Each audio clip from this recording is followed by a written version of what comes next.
21 federal employees just resigned in protest of the Elon Musk-led DOGE efforts. CNN's Sunlen Tripati is breaking the story now for us. Sunlen, who are these individuals?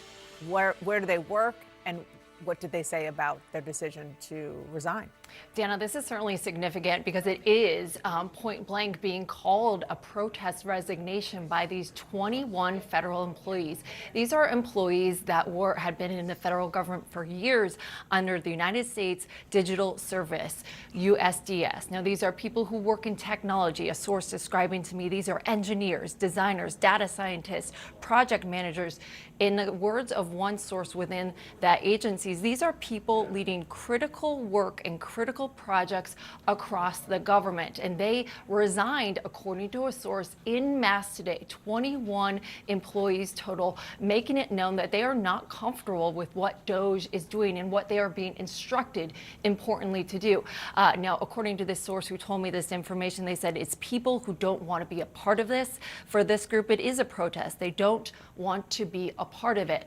And according to a letter obtained from the Associated Press, their resignation letter spells that out more clearly, saying we will not use our skills as technologists to compromise core government systems, jeopardize American sensitive data, or dismantle critical public services, adding we will not lend our expertise to carry out or legitimize DOGE's actions. And the source tells me, Dana, that after the Valentine's Day federal firing, those mass firings that happened, of which they lost 43 people within the office, it was the Tuesday after that happened that was the first time that DOGE employees led their staff meeting. And the message there was clearly to try to turn the page, to acknowledge that this has been a hard few weeks and kind of rally the troops. But that message, according to the source, did not go over well. And it was then that this small group of people started to discuss ways that they could really, in essence, make their voices be heard, and saying, what should we do together? What can we do? And the message clearly pointed to today's resignations. They all decided to make a point of resigning en masse today. And the source, Dana, tells me that they potentially anticipate more people to do the same in the coming days. Dana. Wow, it really is a very important development. Thank you so much for that, Sunlen. I'm joined here by a talented group of journalists.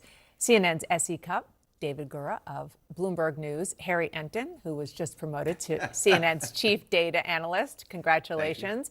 And Abby Livingston of Puck, and I'm proud to say a former producer here. We'll talk about that later. I just want to underscore, because there's so much coming at all of us, and this is one of those moments where we need to stop, take a breath, take a beat, and just underline. Are you good? You're doing your breathing exercises? Okay.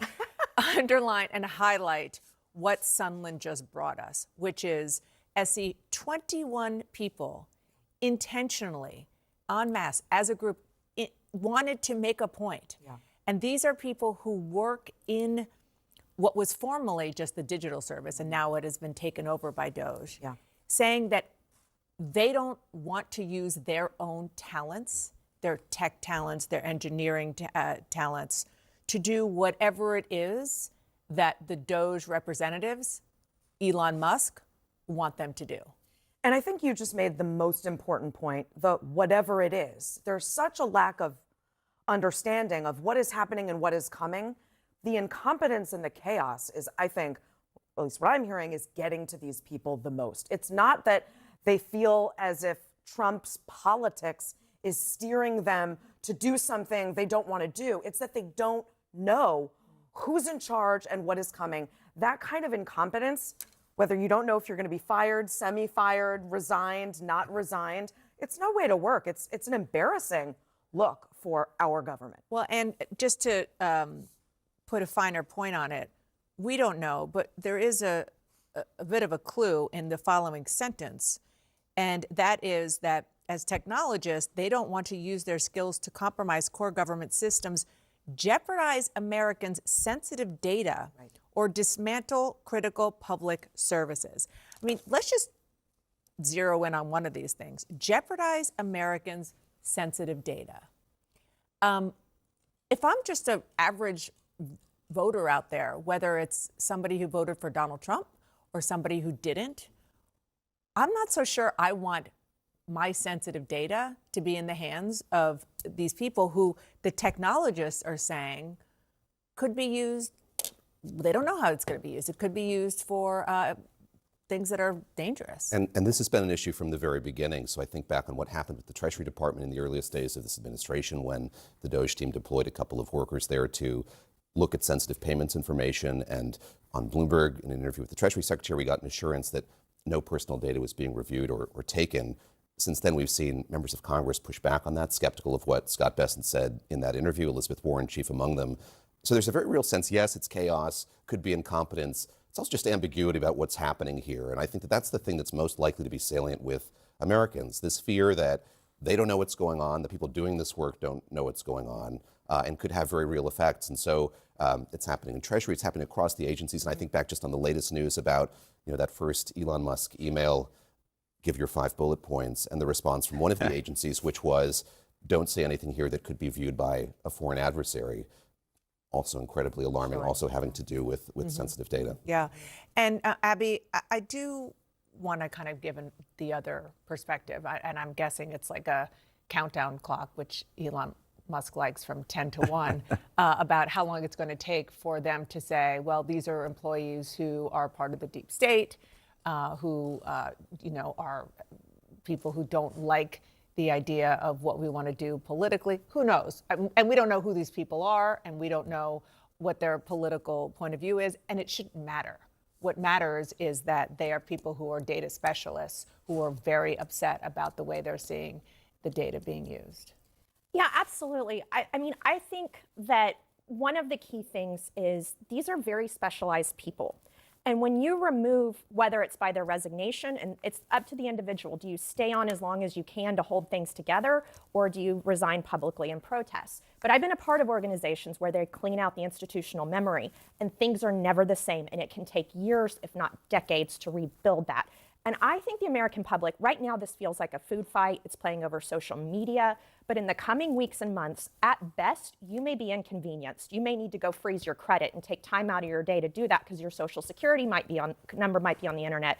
But people are beginning to be afraid to fly. These are having major societal consequences. I was just going to say one word or one phrase I might just use to describe this is, what a mess. I mean, that is what is coming across to the American people. It's no big surprise that among the opponents of Donald Trump, the number one thing they're opposed to is DOGE, Musk, these federal freezes and these federal cuts. And even amongst voters overall, what are we seeing? We're seeing that Elon Musk is becoming a detestable figure amongst them, right? His net favorable rating is way down. I think it's like minus 12 points, according to latest Quinnipiac University poll, down from -5. Back. We have that. Yeah, I think you have it. There you go. You could see it. You could see it right there. Look, that favorable rating is down to 38%. The unfavorable is up to 50%. So the American folks know that something is up, and I think it's only going to get worse from here, given that the American people so far have been saying, wait a minute, what's cooking? You get resignations like this, and you go, this is just a giant mess.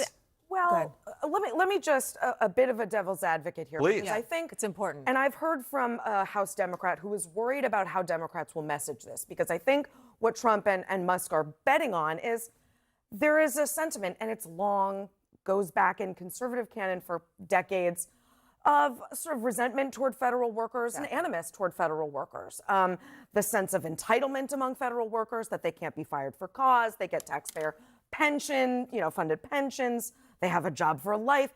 That exists. And if you don't parse out who these people are, right? If you don't parse out, these are very highly skilled workers that we're talking about in this instance. If you don't do any of that, it's really easy to sort of lump all these people together. And this House Democrat that I was talking to is worried about how they're going to message against a group of people that might not have as much sympathy.